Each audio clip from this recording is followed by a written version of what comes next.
Querido amigo, querido irmão, eu quero compartilhar com vocês sobre o poder da oração. Todo mundo que ora pode ver manifestações do poder de Deus por meio das suas orações. Agora, a pergunta é: o poder da oração é relativo? Digamos que sim, é relativo. E que depende de pessoa para pessoa.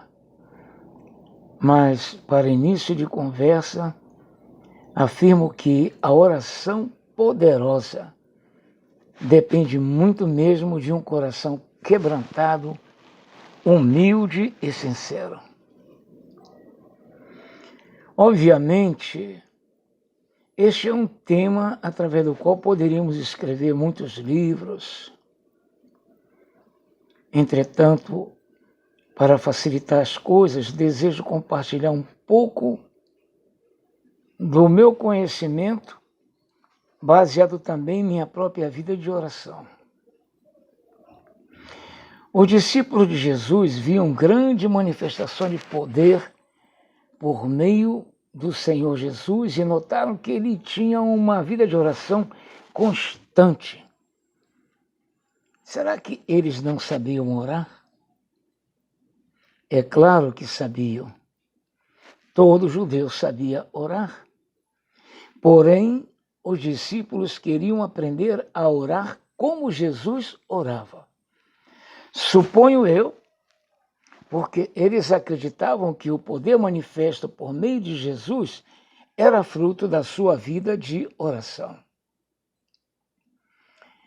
Então, Jesus lhes ensinou a orar citando a famosa oração do Pai Nosso, que encontramos lá em Mateus capítulo 6, do versículo 5 ao versículo 15. Essa oração tem sido repetida milhões e milhões de vezes, sem nenhum entendimento da mesma, repetindo-se o mesmo erro que os pagãos que Jesus exortou para que eles não imitassem. E dizia, ou melhor, diz assim o texto: e orando não useis de vãs repetições, como os pagãos que pensam que, por muito falarem, serão ouvidos. Não vos assemelheis, pois, a eles, porque vosso Pai sabe o que vos é necessário, mesmo antes de vós lhe pedirdes. Está em Mateus capítulo 6, de versículo 7 a versículo 8. Meus amados, Deus é misericordioso e muitas vezes responde às nossas orações devido à sua imensa misericórdia, compaixão e amor. A gente pode ver isso no Salmo 103, versículo 17. Eu não vou estar repetindo aqui todos os versículos para não fazer esse vídeo ele muito grande, muito pesado. Você mesmo, se tiver um interesse, pode ir na palavra com calma e ver cada versículo que eu estou citando aqui. Mas o desejo maior de Deus, sinceramente, é que aprendamos a viver no centro da sua vontade, que sempre é boa, agradável e perfeita, como diz em Romanos, capítulo 12, versículo 2. O apóstolo Paulo fala sobre isso. E para que isso ocorra em nossas vidas, é-nos necessário que tenhamos comunhão íntima com Deus, para conhecermos o seu caráter e personalidade. Sem isso, sempre será complicado para nós entendermos a Escritura como a mente de Cristo, com a mente de Cristo. Para que a gente possa compreender a Escritura com a mente de Cristo, conforme está em 1 Coríntios capítulo 2, versículo 14 a 16, é necessário que a gente tenha uma vida íntima com Deus, um relacionamento íntimo com Ele. Como aquele filho que tem um pai maravilhoso, que ele confia nesse pai, que ele tem esse pai como seu amigo íntimo, pessoal, a quem ele possa realmente abrir o seu coração com toda a humildade. Então, é necessário essa intimidade com Deus para que a gente possa conhecer o seu caráter e para que a gente possa se identificar com Ele na hora que estivermos lendo as Escrituras. A gente vai ler, mas a gente vai estar conectado com a mente de Cristo, que é o Espírito Santo de Deus, e a gente vai discernindo o mesmo sentir de Deus, como se Ele estivesse falando conosco diretamente. É algo maravilhoso. Então, a revelação da palavra torna-se algo realmente muito íntimo de nós e de fácil compreensão, porque essa intimidade com Ele vai nos permitir entender o que Ele sente realmente, como Ele sente, como Ele pensa. É maravilhoso. Então, a partir do momento que a gente começa a ter essa intimidade com Deus, a gente começa também a receber dele o pão da vida, que é não a palavra escrita, o logos, mas é a palavra rema, aquela ministração que sai da boca de Deus por revelação, por profecia e até audivelmente. Não que você escute com os teus ouvidos, até pode acontecer, mas que a princípio Deus fala com a tua mente, por meio do teu espírito, fala com a tua mente, você escuta a voz dele como que ele estivesse falando dentro da tua mente. É uma coisa maravilhosa. Talvez alguém diga, isso é loucura, isso é impossível. Bom, é loucura para aquele que não crê. Para aquele que não crê e que não está colocando em prática isso que Deus quer que a gente coloque em prática. Porque não sou eu que estou dizendo, é Ele mesmo que diz, em Isaías 55, ele está falando, olha, inclinade os vossos ouvidos, escutade atentamente. Eu creio que Deus aqui está falando, não é a questão de escutar com esse ouvido, mas está atento para escutar a voz do Espírito, porque Deus, normalmente, Ele fala conosco por meio do nosso Espírito. É o Espírito de Deus falando com o nosso Espírito. Por isso o apóstolo Paulo, ele fala sobre isso. Em 1 Coríntios capítulo 2, ele está falando sobre isso. Que os filhos de Deus discernem espiritualmente. É espiritualmente que a gente vai discernir. É com o nosso espírito, é por meio do nosso espírito que a gente vai escutar Deus falando e entender a palavra. Deus fala por meio do nosso espírito. Então, meus queridos, essa palavra rema, que é o pão que sai da boca de Deus, você pode ver, inclusive, na Escritura, Deus falando sobre isso. Naquele texto aqui em que ele está dizendo que a fé vem por ouvir a palavra. Ali a gente vai ver no grego, quando fala de ouvir a palavra ali no grego não é logos, a letra, mas é rema. Então, ok, maiormente a nossa tendência é de escutar os nossos próprios pensamentos, oriundos do que aprendemos em livros, nas escolinhas dominicais, e até de ensinamentos acadêmicos ou também de sentimentos emocionais. Por exemplo, é muito comum escutar alguém dizer assim, Deus falou comigo, e você pergunta, como? Eu senti no meu coração. Uau! A minha pergunta é, Como eu posso confiar no meu coração se a própria palavra de Deus está dizendo que o nosso coração é enganoso e é perverso? Veja lá Jeremias, o profeta, Jeremias 17, versículo 9, ele falando sobre isso. Que o nosso coração é enganoso, é maldoso, é perverso. Então, como você pode confiar no teu coração se ele é tão falível, tão enganoso? Pois bem, retornemos ao tema do poder da oração. Para simplificarmos, coloquemos 3 pilares. O primeiro, quero colocar aqui, é fé. A própria Bíblia diz que a fé vem por ouvir a palavra, que neste caso não se trata da palavra logos, escrita, a letra, mas da palavra rema, revelação. Quando o Espírito Santo fala comigo, quando ele fala com você, e eu nele creio, e nele você crê, uau, é maravilhoso o poder da fé. Você pode consultar a palavra em Marcos 16, do versículo 15 a 18, Romanos 10, também 17, e se for possível, se você tem acesso, se você tem um pouco de noção do grego koiné, vá ver lá o seu material e consulte aqui, né, para você ver a diferença que tem de logos para rema.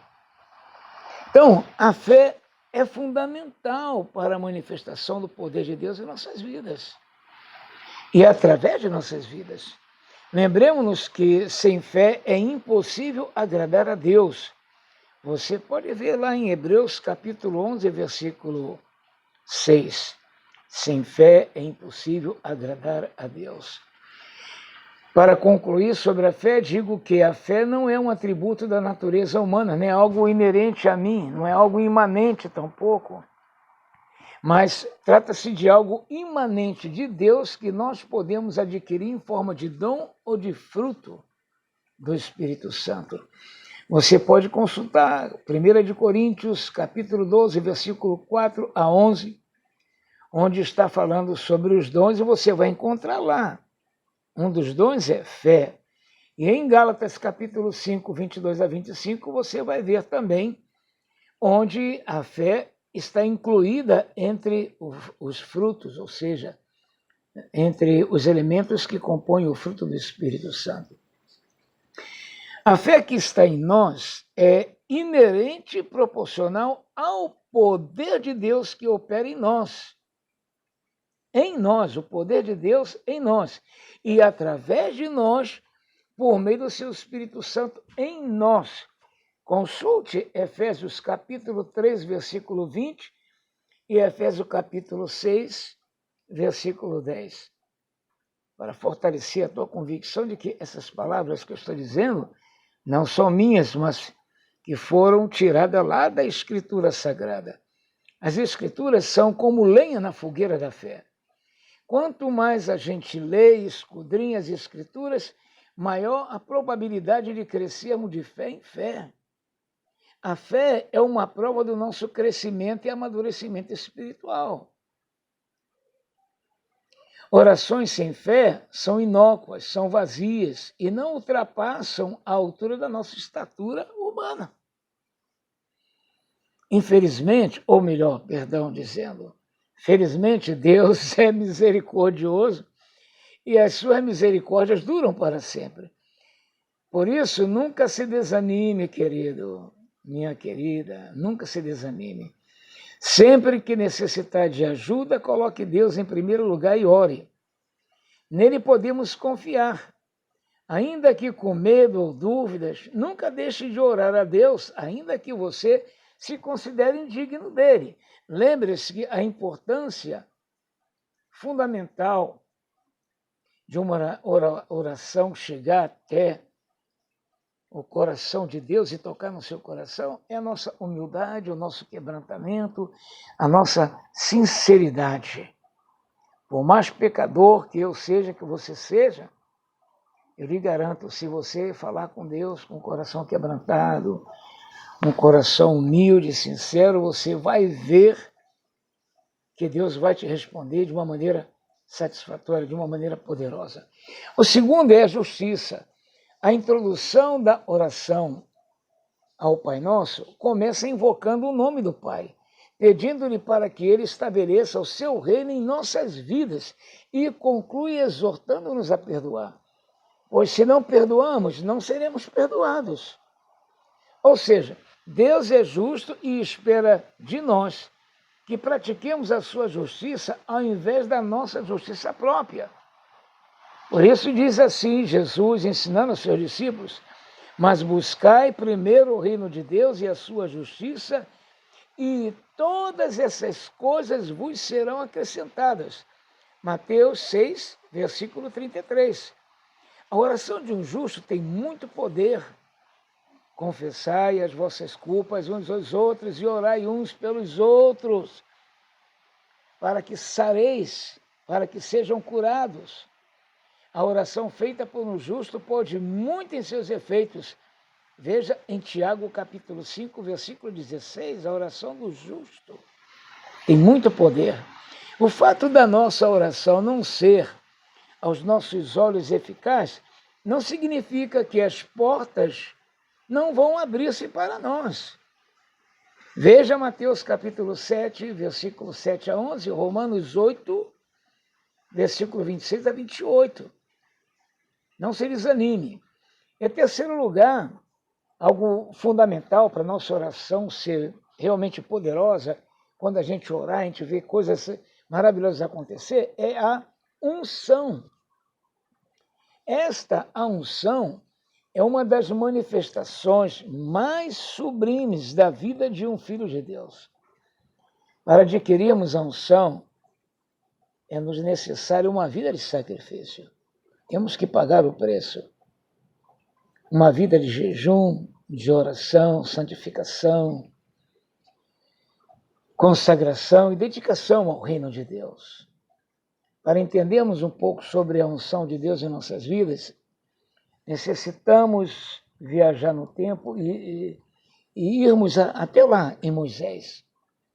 Ele andava com Deus e falava com Deus intimamente, de tal maneira que a glória de Deus brilhava em sua face. Imagina que coisa maravilhosa.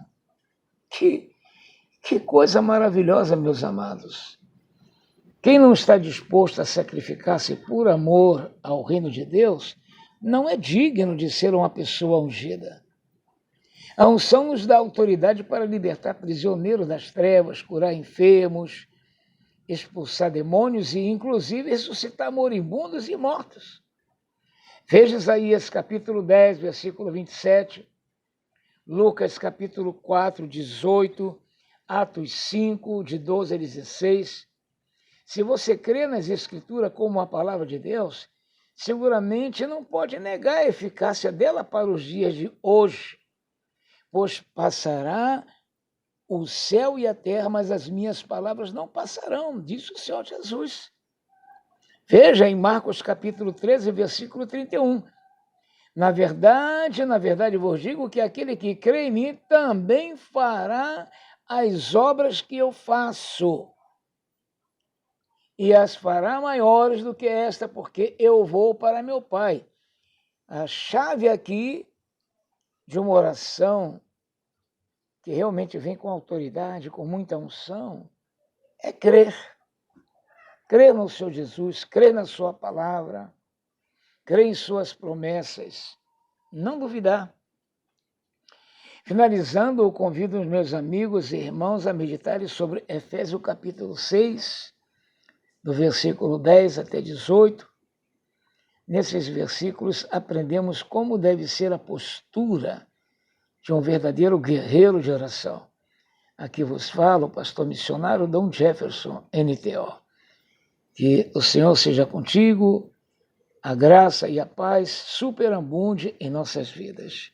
Shalom, shalom.